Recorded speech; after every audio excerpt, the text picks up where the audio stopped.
But first, we're going to talk about the movie we just saw earlier today, and that will be Captain... sorry, not Captain Marvel. Sorry, we're talking about Men in Black. The men and women in black. Yes. Because there aren't just men in black anymore. Well, there never was anyway, but okay.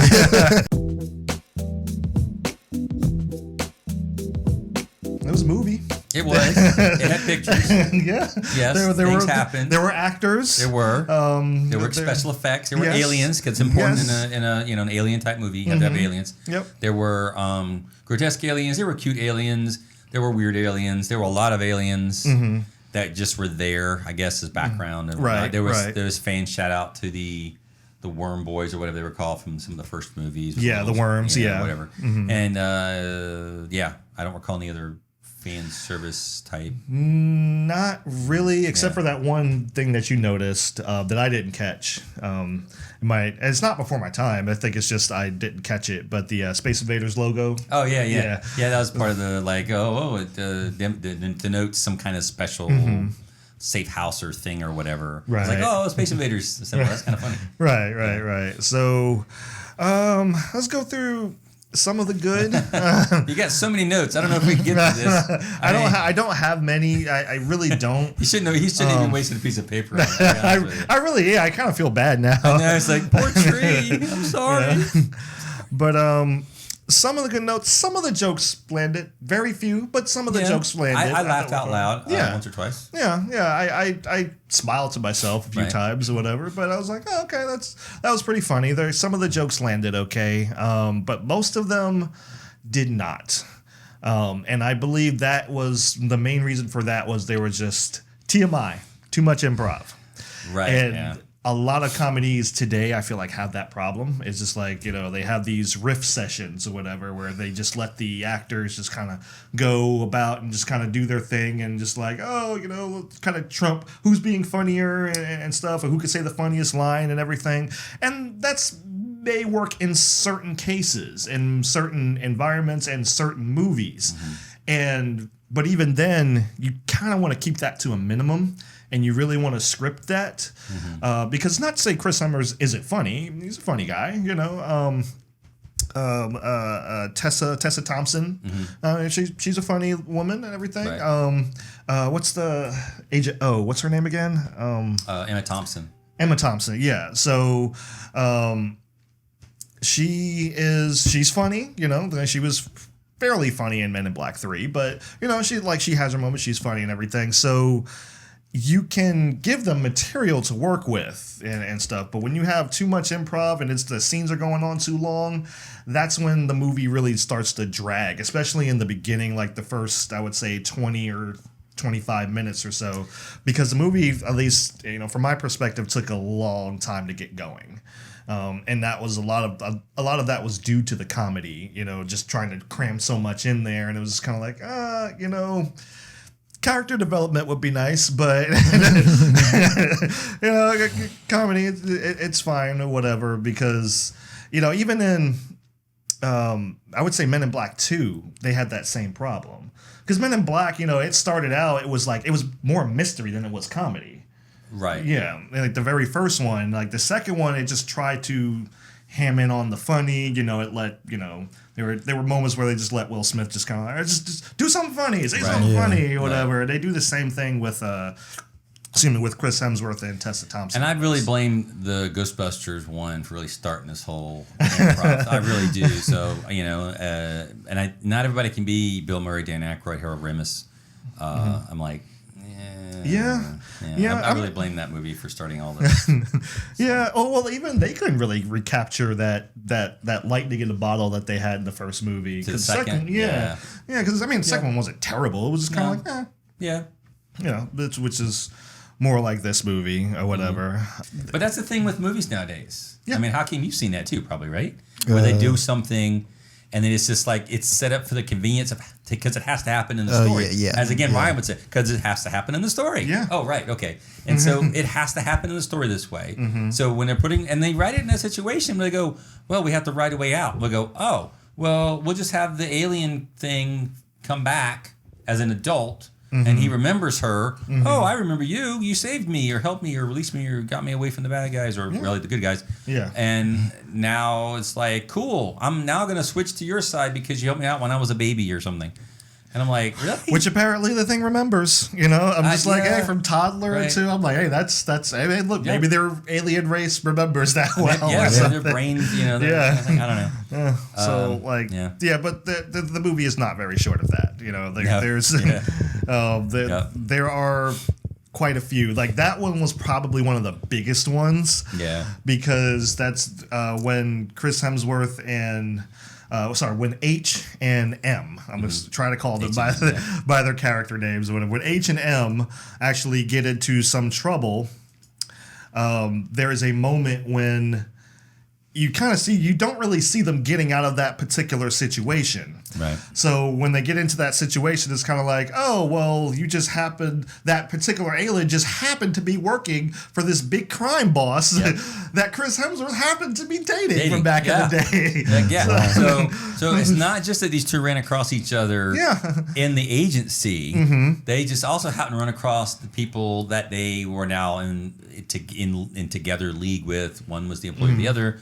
So they had to have that kind of weird crossover. But that was kind of foreshadowed as well at the beginning with the other hive issue that you find out later. You're like, okay, it's one of these two guys, and you're like, wait a minute, that thing happened at the beginning when they weren't together, so there's something going on with that.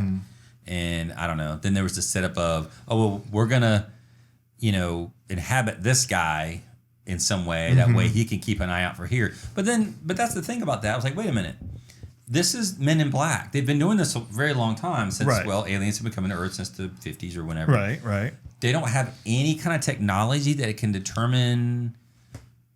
Because they talked about, the hive infects other creatures' DNA and takes over them. Yeah. Wouldn't they have checked them out after the big battle and determined, oh, well, you have that DNA. Oh, no, you're infected or something. Even if he didn't know. Or would they not have some sort of detection thing like with the girl at the beginning? Well, the girl's, detection unauthorized. They have all this technology. You think, oh, well, they can track you, or they can detect you, or they can go, wait, you're not really you. But then apparently that doesn't happen. And then all of a sudden later they go, oh, they are tracking you. It's like, which is it? I mean, you can't have it. You can't have the same consistency or convenience both ways. Exactly. We have technology to help us when we want it to, but not when we don't want it to. But not, what? Yeah, it doesn't make sense. Exactly. And the other thing I would say is, and Emma's very intelligent. She's a very intelligent person. She's comes across, you've seen it in the trailers. She finds the MIB.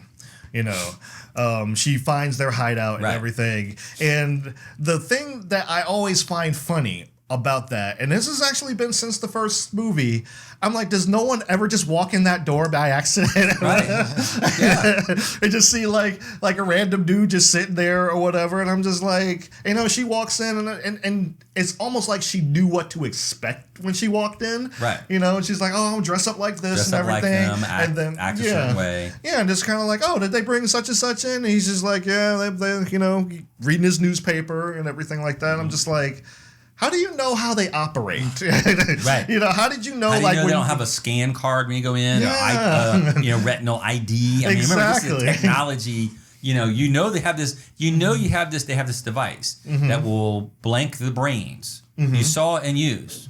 So why would you not think there's some kind of DNA reading thing, or like I said, eye scanner, or some kind of chip thing in your arm or something, or not maybe fingerprints or palm scan or something. Yeah, exactly. Go, I'm just going to walk in and blah, blah, blah. And I'm like, but again, it has to be done because it's the movie and it has to happen in the movie. So exactly. There you go. Exactly. It's a very weird thing how that actually comes about and how she actually joins the Men in Black and everything. So it's kind of like, not sure that I buy this. I would have... And they make a point to say in the movie, like, man, like back in the day, we would have recruited her. And I was thinking, like, why didn't you?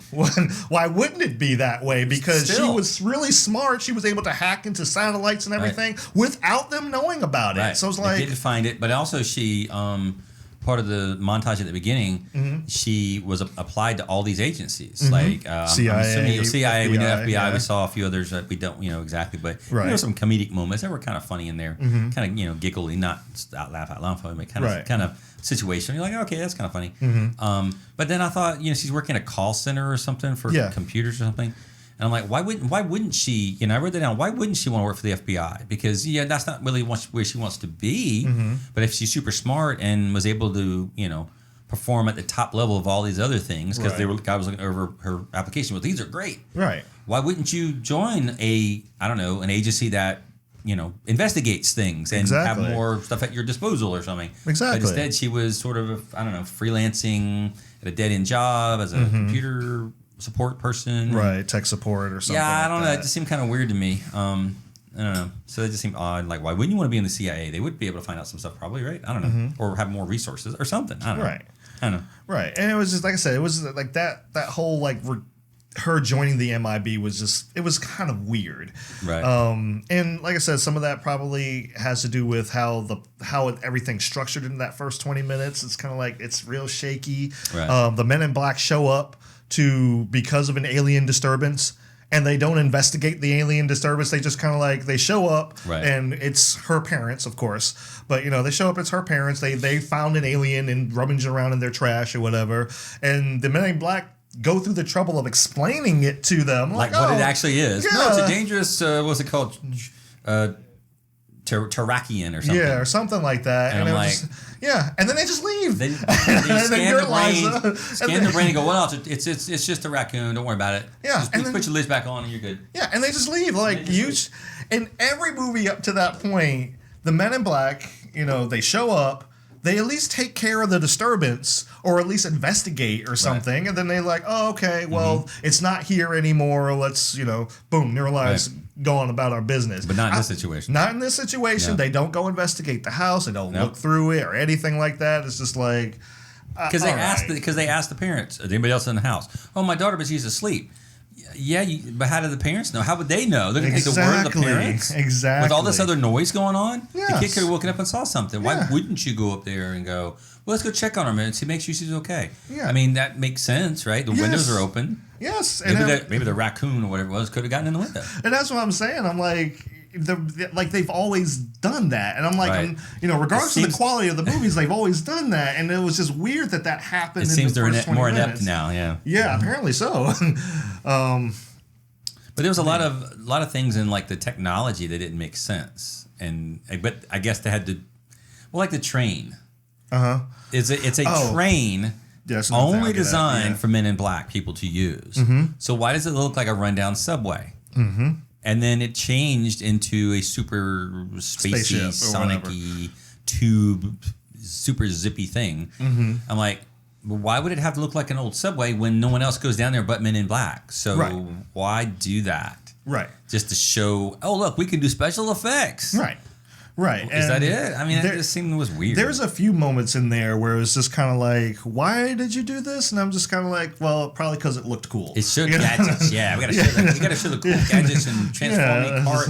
Because in the other movies they had transforming car, so you have to do that. Up the ante. You got to go. Now we got a transforming train. Yeah, I guess it's you can't you can't just do the car thing because they did that, and so they did the car again. They go, well, let's have a motorcycle that flies, and let's have a train that transforms. Why? Well, I don't know. It just looks cool. Yeah, and instead of the trunk full of weapons and stuff like that, it's the whole car is actually has grab the weapons tailpipe, everywhere. grab this other thing, grab the windshield, hubcap and everything. So it's okay. It's there's a lot of things where you're just kind of cool, I guess. I will say about the alien hover anti-grav flying, hyperspace bike thing. Apparently, it comes with its own tools because it broke down and they were fixing it. And I'm like, where'd the tools come from? Comes with tools, comes with wood for you to build a fire in case you're out in the middle of nowhere. You got to build a fire in the middle of a desert. Man, that alien motorcycle's got you covered. Yes, it's got everything except for like a turkey dinner. I guess I guess it may not have that, but yeah, it had wood to build a fire in the middle of a desert, and it had tools to fix it. So that's always good. Yep. The special effects when it comes to the spaceship and stuff like that, and the really huge aliens, I'm okay with, and I'm actually kind of liked it. but there's something. Well, there was very cartoonish with some of the aliens. I know, like the one with the one with the big brain that kept slowing things, speeding things up and down. I was like, okay, that was weird. It was, maybe it's just me, or maybe I'm just being old fashioned, but I do miss, like, in the first movie, like, there was like people in makeup and prosthetics and stuff like that, and it felt more inventive. You know, well, that looks real because it's real. Yeah, like with Will Smith and the Squid Baby. That was an animatronic thing. Right. And so this movie, I don't think they did much of that. There was a lot of CGI. Yeah, a lot of CG. And like I said, for like spaceship, bigger aliens, stuff like that, I'm like, okay, yeah. It's not that it looked bad. It's just it doesn't fool your eye anymore. But that's what I'm saying, and we talked about this before. It's like when you throw that in so much with real people, is you're taking out of the fantastical element of the story because your eye is trying to figure out what's real and what's not real and what's wrong. And so now you're pulled out of the story instead of like enjoying the story. You're like, was that real? Was that not real? So your kind of logical or even creative part of your brain is going like, I can't. Is that real or is that not real? Right. I mean, where does it? I'm like, that's kind of weird. And then you start looking for details instead of focusing on the story. Right. And then of course, you're pulled out of it. Exactly. Instead of going, oh, that's interesting. Oh, that's neat. Because again, if you go back to the old original Jurassic Park, you didn't look at stuff and kind of go, well, was that real? Not real? It blended in so effortlessly because they used CGI very little. And used a lot of animatronics, used a lot of practical effects, and even at the end when you saw the Tyrannosaurus and that was CGI with the sign and everything. Right. There wasn't that people were like, oh, that's kind of silly. I go, yeah, but the rest of the movie they were like, yeah, but it was really good because of these real people, and you kind of like, wow, I didn't know that was a real person. And so then when you learn that, right? I mean, Hakeem, you've had it kind of right. When you learn that it was a real person in a suit, you went, that was a guy in a suit? Are you kidding me? And so that makes it more awesome instead of going like, oh yeah, that's kind of yeah. So now it's kind of the opposite, which is sad because technology's gone pretty good, but yeah, I don't know. And I mean, like I said, it's not that it looked bad; it looked off. In certain scenes, especially like when they're in the headquarters and everything, because that's, you remember from the first one, like, yeah, they did have some CGI characters, but they also had a lot of like people in prosthetics and like makeup, and like Star Wars, like you go into the cantina and you see all these different fellows or whatever, the devils over there in the corner. Because hey, the devil ain't going to Coruscant, man. He's gonna hang out in the outer rim, dude. There you go. He's gonna hang out with the scum of the universe. Come on. Exactly. That's right. Why would he not? Yeah, I mean, come on. Like I said to you earlier about this movie, I said basically it's if you take Men in Black 1 and you had a dash of Men in Black 2 and you had a dash of Men in Black 3, you had 3 scoops and some avocado and mix it together, you have this movie because it's basically it's like you got the MacGuffin from the first one with the galaxy. It's this thing. Right. A weird little doodad. Right. Then from the second one, you got the tentacle type creature. Right. And then, of course, from the second and the third one, you have a lot of kind of the silly overreactions and stuff. Like, the girl touches something and stuff goes all over the place. Like in the first movie, Will Smith touches it and the thing goes all over the place. Right. So you got it was just too much like the other movies to really be different. I mean, yes, you did have the hunky blonde surfer dude. But you still had the wizened leader, right? You still had the junior agent. You still had the kind of the comedic rapport interaction. You had the tech and the whatnot, right. And they kind of split. Like you had the little Pawnee guy, throwing out some things. Yeah, he had some one-liners put in there. I don't know about you. He was getting annoying to me after a while. Yeah, I was just like, man, somebody flick him across. I know. But I mean, it's subjective. Some people might think he's hilarious or whatever. It just like for me, it was just kind of like. But that's the thing. They had to put him in to make it different because there was. Other than the dog in the last movie and the worm guys, not last movie, but the ones before and the worm guys, that made it that. So that's his role in this. Like he's the dog, he's the worm guys or whatever. Exactly. So he's taking up that particular characterization or whatever.